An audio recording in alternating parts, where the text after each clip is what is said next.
अब हम LALR parsing table बनाना सीखेंगे, वही सेम ग्रामर के लिए जो लास्ट LR1 पार्सिंग टेबल में या CLR पार्सिंग टेबल हम लोगों ने जो ग्रामर यूज की थी, सेम ग्रामर है और सेम ट्रांजिशन डायग्राम है। स्टेट्स का वही डायग्राम है LR1 वाला डायग्राम, वही सेम स्टेट्स हैं, LR1 स्टेट्स इसमें यूज होंगी। बहुत थोड़ा सा ही डिफरेंस है SLR, CLR और LALR में।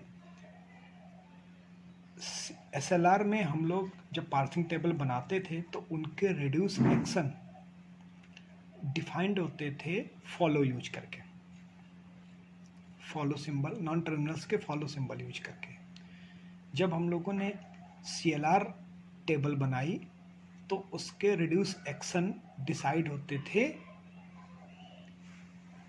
नॉन टर्मिनल्स के फर्स्ट को कंसीडर करके, फर्स्ट सिंबल को कंसीडर करके। तो LR0 की तरह LR1 की तरह ही ये टेबल भी फॉर्म होगी LALR की। इसमें डिफरेंस इतना होगा कि इस टेबल में नंबर ऑफ रोज, स्टेट्स के लिए जो नंबर ऑफ रोज बनती हैं वो कम हो जाएंगी, घट जाएंगी, क्योंकि इसमें सिमिलर टाइप की स्टेट्स को मर्ज किया जाता है। तो ये डायग्राम तो सब लोग LR1 आइटम्स में देख ही चुके हैं, सब समझ चुके हैं। हम लोग देखते हैं कि स्टेट्स को मर्ज कैसे करते हैं। तो बिगनिंग करते हैं। ये I0 है, I1 है, ये यूनिक है, कहीं मर्ज नहीं हो सकती है। ये 2 वाली है, ये भी किसी से मैच नहीं कर रही है, 2 वाली भी किसी से मैच नहीं कर रही है।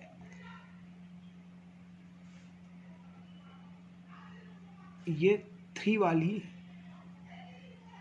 2 के बाद ये 3 वाली स्टेट है, ये 4th स्टेट है।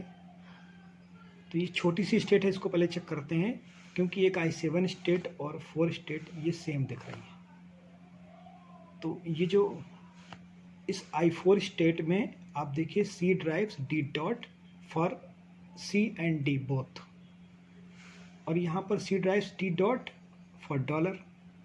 तो प्रोडक्शन तो दोनों में सेम है, ये C और D के लिए ड्राइव कर रहा है और ये डॉलर के लिए। तो हम इन दोनों को मर्ज कर दें ऐसे, C drives I47, C drives D dot for dollar C and D, तीनों फर्स्ट सिंबल यहाँ पे इंक्लूड कर दिए। सो C drives D dot for all the 3 symbols dollar C and D। तो अब ये 2 स्टेट मर्ज हो गई हैं और दोनों की नेमिंग चेंज हो जाएगी। इसको भी हम 47 कहेंगे डायग्राम में, और इसको भी हम 47 कहेंगे। जो पहले I7 थी वो I47, जो I4 थी I47। ऐसे ही 3 वाली 6 से मैच कर रही है, 3 वाली स्टेट जो है 6 से मैच कर रही है। बस ये डॉलर के लिए सेम प्रोडक्शन प्रोड्यूस कर रहा है, जो भी प्रोडक्शन यहाँ डिराइव हो रहे हैं वो डॉलर के लिए, और सेम प्रोडक्शन यहाँ डिराइव हो रहे हैं C/D के लिए। Same productions being derived. अब तो 3 और 6 को मर्ज किया जा सकता है। 3 और 6 को मर्ज कर देंगे तो वो दोनों मर्ज होके ऐसी स्टेट आ जाएगी C। वो तीनों प्रोडक्शन सेम है दोनों में, दोनों स्टेट्स में। उन all the productions for all the 3 symbols, C drive C dot C for dollar C and D and so on. इस तीनों प्रोडक्शन तीनों सिंबल्स के लिए एग्जिस्ट कर रहे हैं। तो ये मर्ज हो गए, 3/6 हो गए। तो अब इन दोनों स्टेट्स का नाम I3, इसका I3 नाम हो गया I36 और इसका नाम भी I36 हो जाएगा। ऐसे ही ये जो 8 और 9 स्टेट्स हैं, इनमें भी प्रोडक्शन सेम है, C drive C dot, C drive C dot. ये C एंड D के लिए ड्राइव कर रहा है, प्रोडक्शन है, और ये प्रोडक्शन है डॉलर के लिए। इन दोनों को मर्ज करके यहाँ पर ये स्टेट बनाई, C drive C dot for dollar C and D। अब इन दोनों के नाम I8 की जगह I89, I9 की जगह I89, दोनों के सेम नेम हो जाएंगे। तो अब कोई भी हम जब एक्शन शिफ्ट वाला या रिड्यूस वाला जब टेबल में डिसाइड करेंगे तो इन स्टेट्स को हम 8 या 9 न लिख के 8 9 लिखेंगे। 8 और 9 अलग अलग नहीं लिख के हम इनको कंबाइन में 8 9 लिखेंगे इन स्टेट्स को। अब टेबल कैसे फॉर्म करेंगे? टेबल फॉर्म करने का मेथड वही है I0 से आप देखिए, I0 स्टेट से एक नॉन टर्मिनल S में ट्रांजिशन है, तो नॉन टर्मिनल के लिए 1 स्टेट में 1 आ गया गो टू में, और एक नॉन टर्मिनल C के लिए ट्रांजिशन है तो C के लिए 2 आ गया, I2 स्टेट गया हुआ है। फिर I0 से स्टेट से एक टर्मिनल C के लिए, स्मॉल c के लिए एक स्टेट ये I3 आई है, जो कि बदल के I3 हो गई है। तो C के लिए शिफ्ट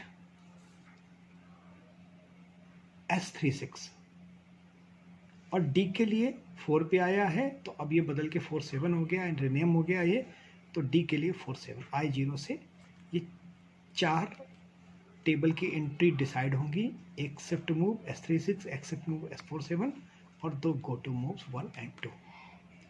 डॉलर के लिए कोई डायरेक्ट शिफ्टिंग नहीं है, कोई डायरेक्ट ट्रांजिशन नहीं है, इसलिए डॉलर के यहाँ कोई एंट्री नहीं होगी।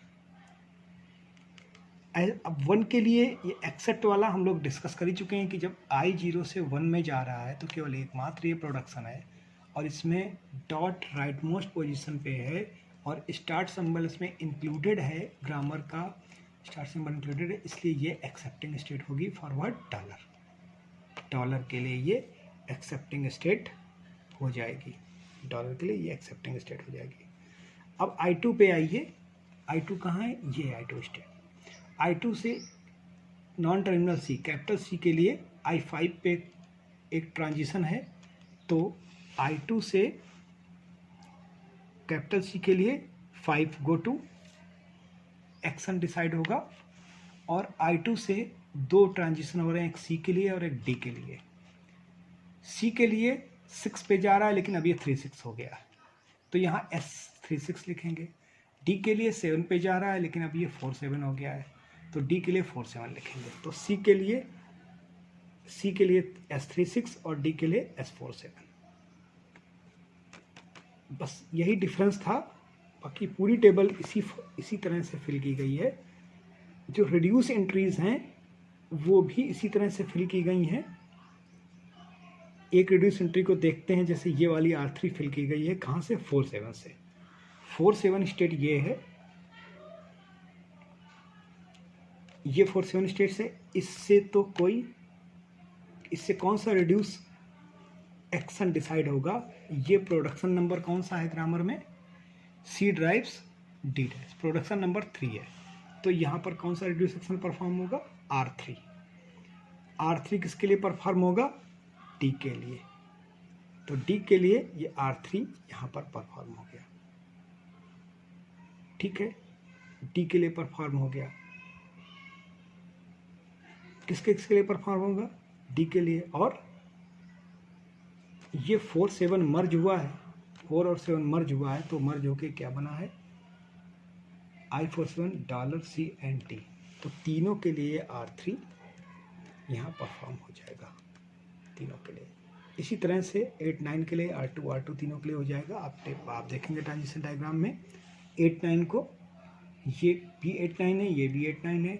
8-9 पे क्या है, CC डॉट, इन दोनों को मर्ज करके स्टेट क्या बनी, 8-9 ये बनी है। प्रोडक्शन नंबर कौन सा है, ये प्रोडक्शन नंबर है 2, प्रोडक्शन नंबर 2 है, तो R2 डिसाइड होगा यहाँ से। और ये $C और D तीनों के लिए, $C एंड D तीनों के लिए R2 रिड्यूस एक्शन डिसाइड होगा।